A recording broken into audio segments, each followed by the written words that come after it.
함께 나눌 하나님의 말씀은 구약성경 신명기 28장 1절부터 19절까지 말씀입니다. 구약성경 신명기 28장 1절부터 19절까지 말씀입니다. 다 찾으셨으면 한 목소리로 함께 봉독하도록 하시겠습니다. 내가 내 하나님 여호와의 말씀을 삼가 듣고 내가 오늘 내게 명령하는 그의 모든 명령을 지켜 행하면 내 하나님 여호와께서 너를 세계 모든 민족 위에 뛰어나게 하실 것이라. 내가 내 하나님 여호와의 말씀을 청종하면 이 모든 복이 내게 임하여 내게 이르리니 성읍에서도 복을 받고 들에서도 복을 받을 것이며 내 몸의 자녀와 내 토지의 소산과 내 짐승의 새끼와 소와 양의 새끼가 복을 받을 것이며 내 강주리와 떡 반죽 그릇이 복을 받을 것이며 내가 들어와도 복을 받고 나가도 복을 받을 것이니라. 여호와께서 너를 대적하기 위하여 일어난 족군들을 내 앞에서 패하게 하시리라. 그들이 한 길로 너를 치러 들어왔으니 내 앞으로 7길로 도망하리라. 여호와께서 명령하사 내 창고와 내 손으로 하는 모든 일에 복을 내리시고 내 하나님 여호와께서 내게 주신 땅에서 내게 복을 주실 것이며 여호와께서 내게 맹세하신 대로 너를 세워 자기의 성민이 되게 하시니 이는 내가 내 하나님 여호와의 명령을 지켜 그 길로 행할 것임이니라. 땅의 모든 백성이 여호와의 이름이 너를 위하여 불리는 것을 보고 너를 두려워하리라. 여호와께서 내게 주리라고 내 조상들에게 맹세하신 땅에서 내게 복을 주사 내 몸의 소생과 가축의 새끼와 토지의 소산을 많게 하시며 여호와께서 너를 위하여 하늘의 아름다운 복을 여시사 내 땅에 때를 따라 비를 내리시고 내 손을 하는 모든 일에 복을 주시니 내게 많은 민족이 구워 줄지라도 너는 꾸지 아니할 것이요 여호와께서 너를 머리가 되고 꼬리가 되지 않게 하시며 위에만 있고 아래에 있지 않게 하시니 오직 너는 내가 오늘 내게 명령하는 내 하나님 여호와의 명령을 듣고 지켜 행하며 내가 오늘 너에게 명령하는 그 말씀을 떠나 좌로나 우로나 치우치지 아니하고 다른 신을 따라 섬기지 아니하면 이와 같으리라.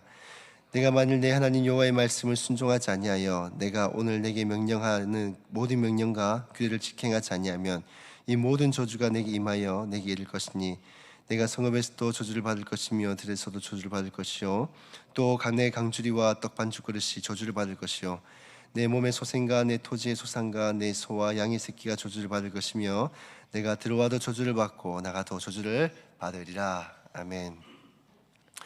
오늘 말씀은 청종의 위대함이란 제목으로 말씀을 함께 나누어 보고자 합니다. 청종이라는 말은 말씀을 듣고 순종한다라는 의미를 가지고 있습니다.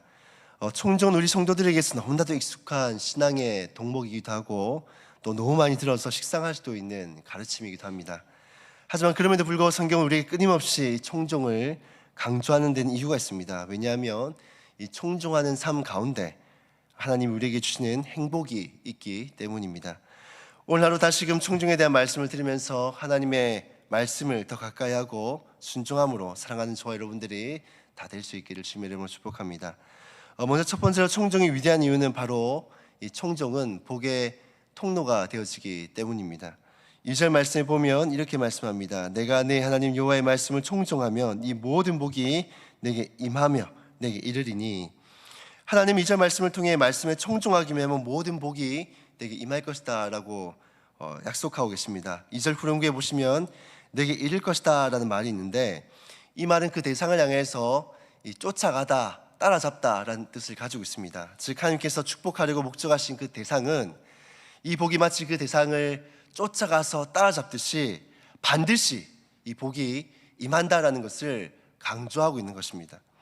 이처럼 하나님은 청종한 자에게 복이 반드시 임한다는 것을 약속하시고 강조하고 계십니다. 그렇다면 청종할 때 어떠한 복을 받게 되어질까요? 먼저 3절을 보시면 이렇게 말씀을 합니다. 성읍에서도 복을 받고 들에서도 복을 받을 것이며 이 성읍과 들은 삶의 모든 생활과 터전, 이 반경을 뜻합니다. 그렇다고 해서 복을 받는 장소를 이 성읍과 들로 특정하고 있는 것은 아닙니다.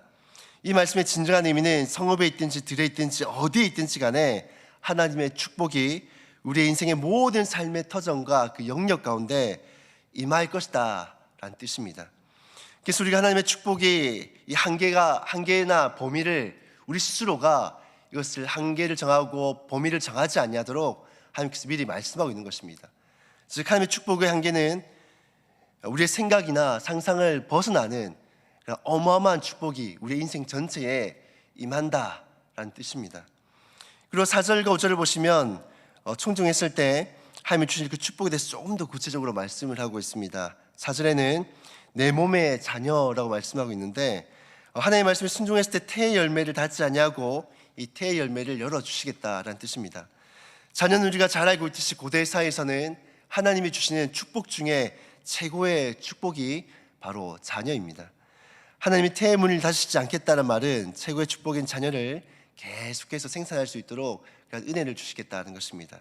그리고 토지의 소산에 대해서도 말씀을 하시는데, 하나님의 말씀에 순종했을 때 재배하는 작물이 이 병충해를 입지 아니하고 또 메뚜기 떼에게 먹히지 않고 이 수확하기 전에는 떨어져 썩지도 아니하며 또 들짐승들에게 밟히거나 먹히지 않도록 이것이 풍성하게 열매 맺도록 하시겠다라는 뜻입니다.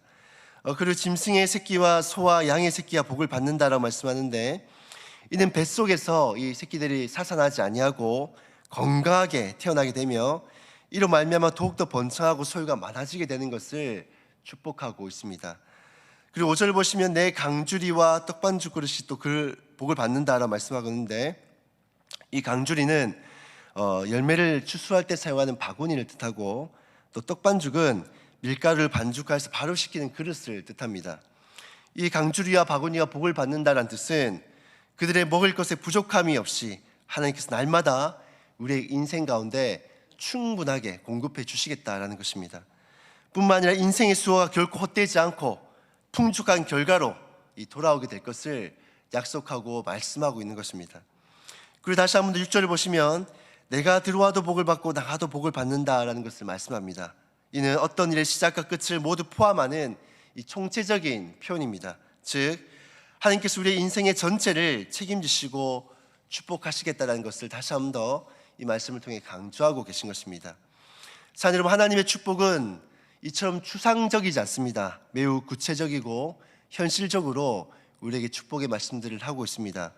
많은 사람들이 복하면 그저 천국에서 받는 내세적인 어떤 상급을 생각하거나, 혹은 현세에서 복하면 이거 무슨 기복주의 아닌가라고 생각하는 경우가 있습니다. 하지만 하나님은 분명하게 우리에게 말씀하고 있습니다. 축복은 내세에만 주어지는 것이 아니라 우리가 살아가고 있는 현재에도 하나님의 말씀에 청중하며 살아갈 때 하나님 우리의 인생 전체를 책임져 주시고 또 축복을 해 주심을 약속하고 말씀해 주고 계십니다. 자, 여러분, 하나님의 말씀에 청중하시고 하나님이 주시는 그 축복을 풍성히 누리시기를 주님의 이름으로 축복합니다. 이 두 번째로 청정이 위대한 이유는 우리를 모든 사람들 중에 뛰어나고 존귀하게 만들기 때문입니다. 오늘 본문 1절 말씀 보면 이렇게 말씀합니다. 내가 오늘 내게 명령하는 그 모든 명령을 지켜 행하면 내 하나님 여호와께서 너를 세계 모든 민족에 뛰어나게 하실 것이라. 그리고 또 13절 보시면 이렇게 말씀합니다. 여호와께서 내게 머리가 되고 꼬리가 되지 않게 하시며 위에만 있고 아래에만 있지 않게 하시리니. 이것을 잘못 오인하면 기독교 엘리트주의, 성공주의 이런 것을 생각할 수 있습니다. 말씀에 순종하기만 하면 공부를 한 학생들 같은 경우는 학교에서 무조건 1등을 할 수 있다. 또 직장에서는 계속해서 승진하고 높은 자리에까지 올라갈 수 있다. 또 사업은 엄청 잘 돼서 또 세계적으로 유명한 인류 기업인이 될 수 있다라고 생각할 수 있습니다. 물론 하나님께서 학업이나 직장 가운데서도 1등을 되게 하시거나 승진의 복을 주시기도 합니다. 하지만 이것이 모든 삶에게 주어지는 보편적인 복은 아닙니다. 하나님이 약속하고 계신 복은 우리가 하나님의 말씀에 청종할 때, 순종할 때에 우리 하나님의 백성으로서 이 세상 가운데 인정을 받게 하시고 또 그것으로 말미암아 이 세상 가운데 존귀함을 받게 되어진다는 것을 말씀하고 있는 것입니다. 자, 여러분, 오늘날 세상 사람들이 왜 교회와 성도들을 향해서 비난합니까? 무턱대고 교회와 성도들을 비난하는 것은 아니죠. 성도들이 하나님의 말씀대로 살지 않고 있기 때문에 인정을 받지 못하고 또한 존중도 받지 못하는 것입니다. 과거 손양원 주기철 같은 우리 믿음의 선배님들을 보십시오. 세상 누구도 이들의 그 삶에 대해서 비난하거나 욕을 하지 않습니다. 교회를 다니지 않아도 이들에 대한 존경심을 가지고 이들을 여전히 높이고 있는 것을 우리는 알고 있습니다. 그렇다면 이분들이 자신들을 높이기 위해 어떤 위대한 일들을 했습니까? 그렇지 않습니다. 이들이 했던 것은 오직 하나님의 말씀을 듣고 그것을 삶으로 살아냈던 것뿐이었습니다. 과거 시험 면접을 볼 때에도 교회를 다닌다고 하면 바로 합격시키는 그런 시대도 있었습니다. 왜 그렇습니까? 그만큼 교회와 성도들에 대한 그 믿음과 신뢰가 이 사회와 이 대중 가운데 있었다라는 것이죠. 왜 그렇습니까? 교회 다닌 사람들에게는 과거 자신들과 다른 무언가 그 삶에 이런 것들이 있었기 때문입니다. 그 무언가 무엇일까요?